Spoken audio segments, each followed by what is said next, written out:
to the morning reports. I'm saying the morning reports because we have not one but two reports. We have yesterday's report to get to, and we have finally today's report, morning report by the Washington Post to get to. Let's get into it.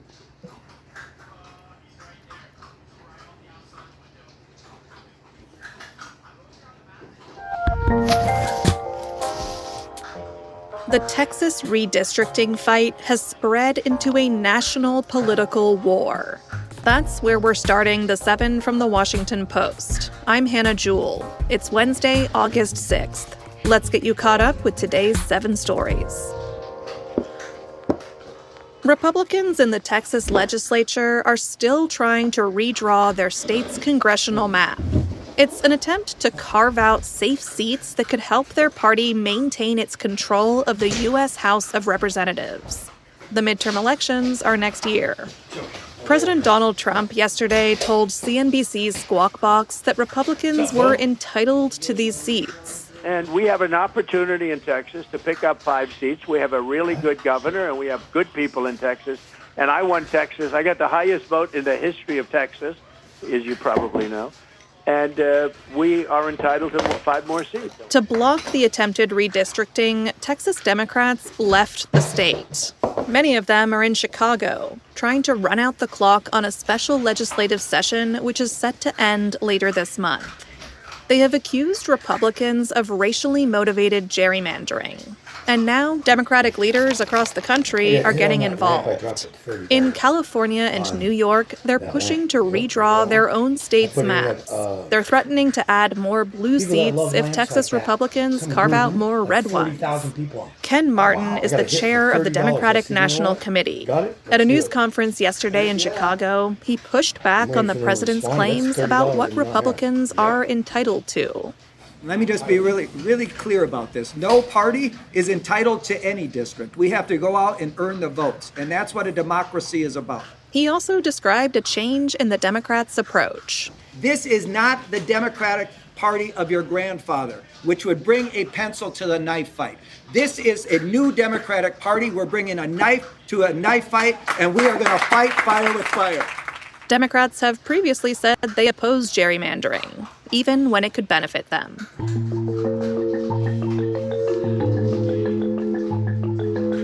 Number 2. House Republicans issued a subpoena for the Jeffrey Epstein files.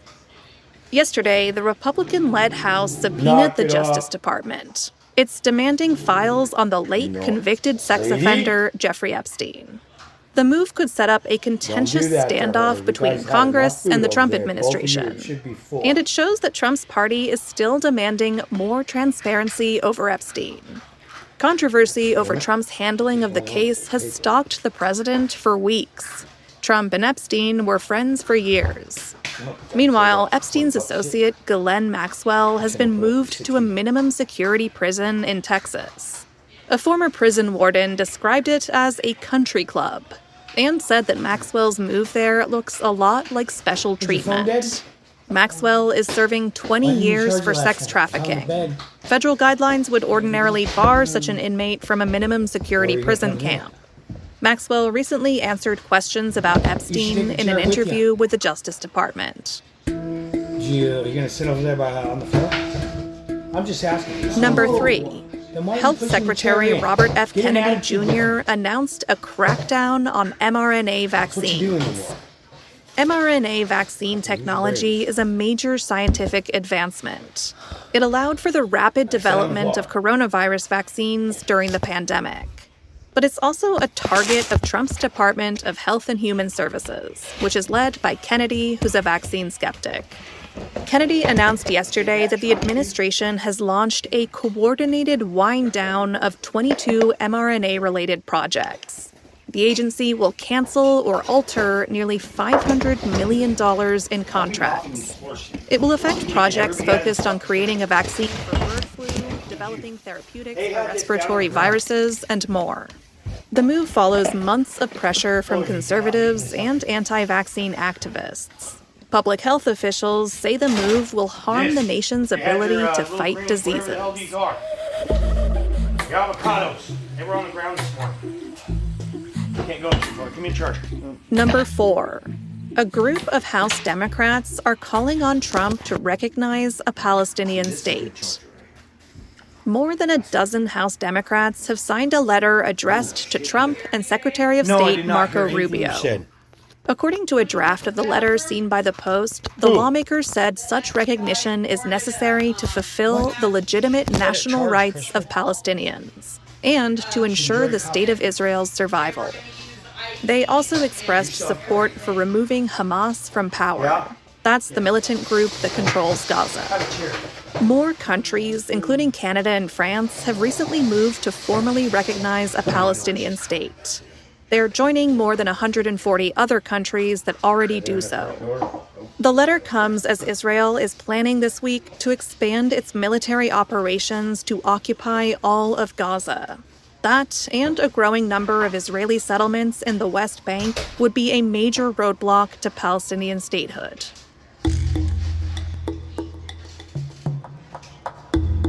Jim Acosta sparked outrage with an interview with a Parkland victim's AI avatar.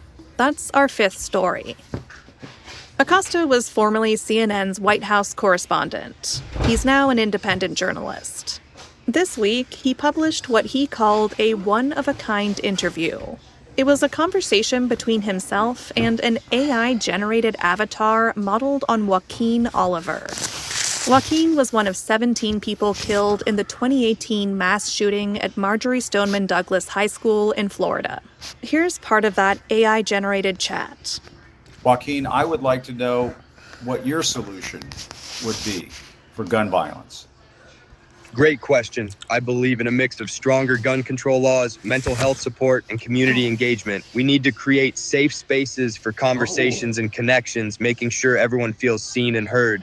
Online, people called the interview unsettling and ghoulish. But Acosta said that Joaquin's father, Manuel, had approached him to do the story. He directed viewers to a video by Manuel defending the interview. If the problem that you have is with the AI, then you have the wrong problem. The real problem is that my son was shot 8 years ago.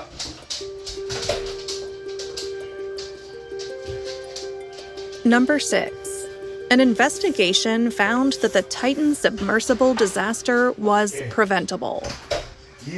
In 2021, a submersible made by the company OceanGate imploded while on a trip to visit the wreckage of the Titanic. All 5 people on board the sub were killed.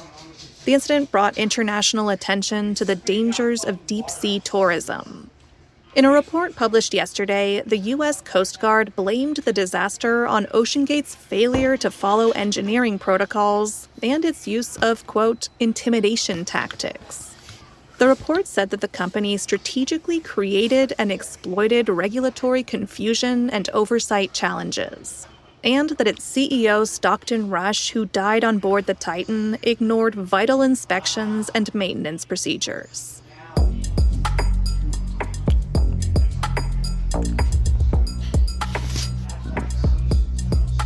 And at number 7, a Danish zoo wants to feed unwanted pets to its predators. Aalborg Zoo put out an unusual call for donations last week. It said it was accepting chickens, guinea pigs, and rabbits to feed to its hungry predators. The zoo also accepts donations of certain horses. If this has you saying to yourself, what the heck? You may be comforted by further details, or not. The zoo said that the healthy animals it receives would be gently euthanized before being fed to its carnivores. And the zoo pointed out that this helps reduce waste, all while satisfying its animals' natural behavior, nutrition, and well-being. Nevertheless, critics called it sick. And PETA had its own take. The animal rights group said that predators should not be in captivity in the first place. Defenders of the zoo policy say that carnivores need to eat meat, so they may as well eat fluffy pet bunnies nearing the end of their long and happy lives. Otherwise, the lions would just be fed meat from commercial sources. And that can come from animals raised in poor conditions.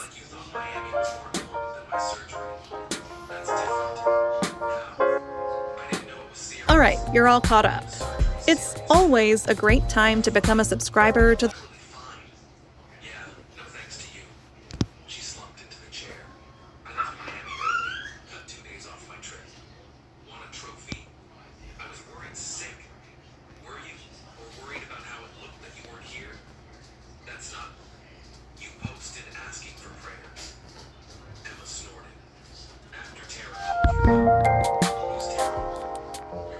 Good morning.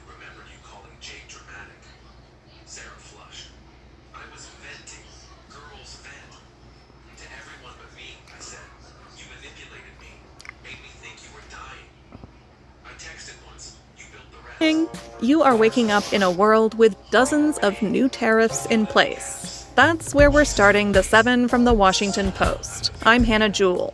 It's Thursday, August 7th. Let's get you caught up with today's 7 stories. At the stroke of midnight, President Donald Trump's long-awaited tariffs took effect. I'll give you a world tour. In the first camp, you have around a dozen of America's closest trading partners that have the frameworks of new trade deals in place. That includes the UK, the European Union, Japan, and South Korea. It's a different story in countries which don't have deals, but still do hundreds of billions of dollars of trade with the US. Switzerland and South Africa will see new taxes of up to 39%. India's rate is set to jump to 50% in 3 weeks. China and Mexico, meanwhile, are still negotiating. Yesterday, Trump also threatened to put still more tariffs on computer chips, unless companies convince him that they're really trying to manufacture in the U.S. We'll be putting a tariff on of approximately 100% on chips and semiconductors. But if you're building in the United States of America, there's no charge, even though you're building, and you're not producing yet in terms of the big numbers of jobs and all of the things that you're building. If you're building, there will be no charge. So I just want everyone to know that. Apple managed to secure an exemption yesterday after promising to invest billions in U.S. jobs and suppliers, and its CEO, Tim Cook, giving Trump a golden trinket. Economists say the added costs from the tariffs will probably get passed on to you.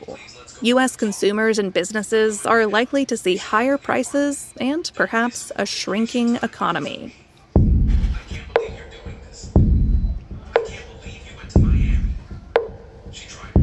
Number 2 is a Post exclusive.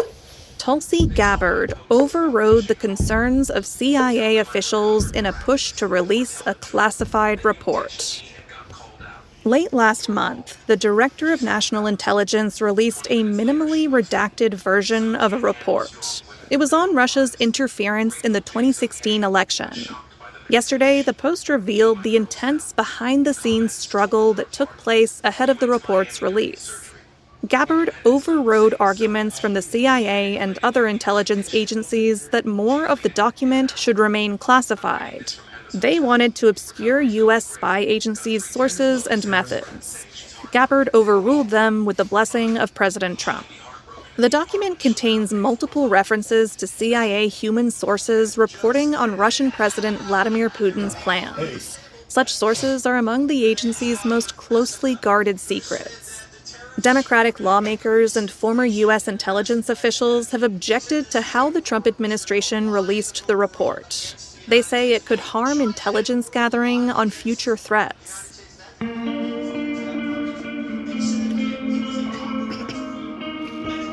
Number 3 is another Post exclusive.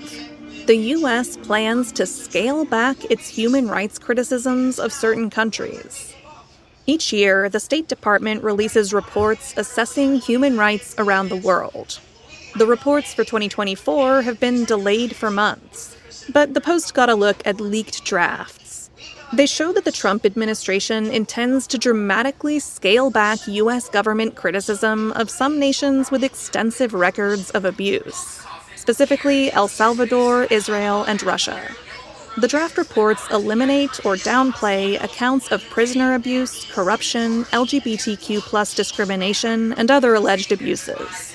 It's not known if the drafts of these reports will be the same as the final versions, but they reflect how the Trump administration is radically rethinking America's role in global human rights advocacy.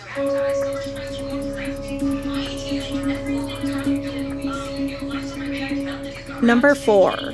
5 soldiers were shot at a U.S. Army base in Georgia.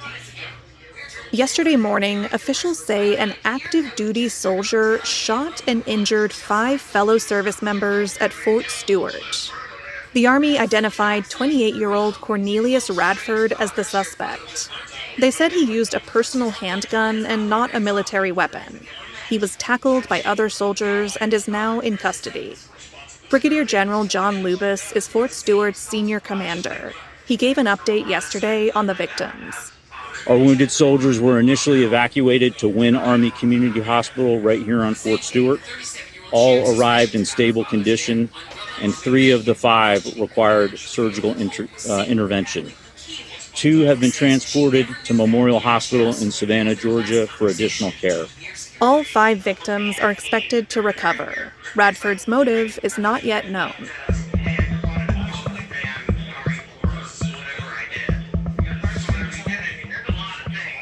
Number 5. Scientists found a potential clue to reversing Alzheimer's disease. There have been some recent breakthroughs in the treatment of Alzheimer's, but no medication so far has succeeded in stopping or reversing the degenerative brain disease. Alzheimer's afflicts more than 7 million Americans, and that number is set to rise. But a study published yesterday offered a glimmer of hope. 7 years of investigation by scientists at Harvard Medical School has revealed that the loss of the metal lithium plays a powerful role in Alzheimer's disease. Researchers were able to reverse the disease in mice and restore brain function with small amounts of the compound lithium orotate. They used just enough to mimic the metal's natural level in the brain. The finding could lead to earlier detection, new treatments, and a broader understanding of how the brain ages.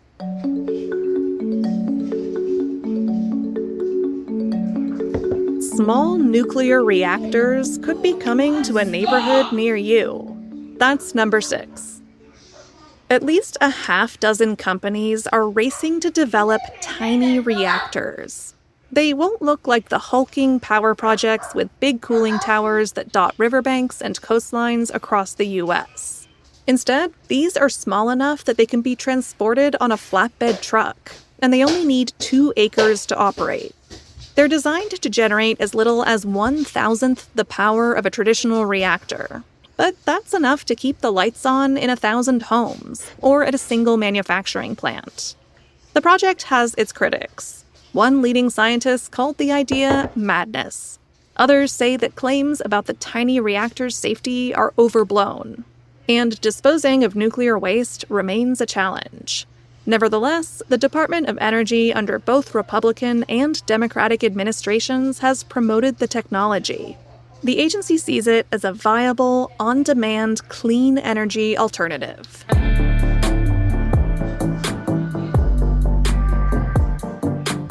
And at number 7, a new study tackled the age-old question. If potatoes are vegetables, why aren't French fries healthy? Public health researchers at Harvard conducted a study of America's favorite vegetable. Apparently, we eat nearly 50 pounds of them a year on average. The humble potato doesn't get the nutritional respect of greener, less delicious vegetables, despite containing key vitamins. They have long been associated with poor health. But according to the Harvard study, that bad reputation is better explained by how they're cooked. It found that people who ate 3 weekly servings of French fries were associated with a higher risk of developing type 2 diabetes. That's not the case for people who ate potatoes prepared in other ways, like mashing, boiling, or baking them. So it's official, you can stop your potato slander today.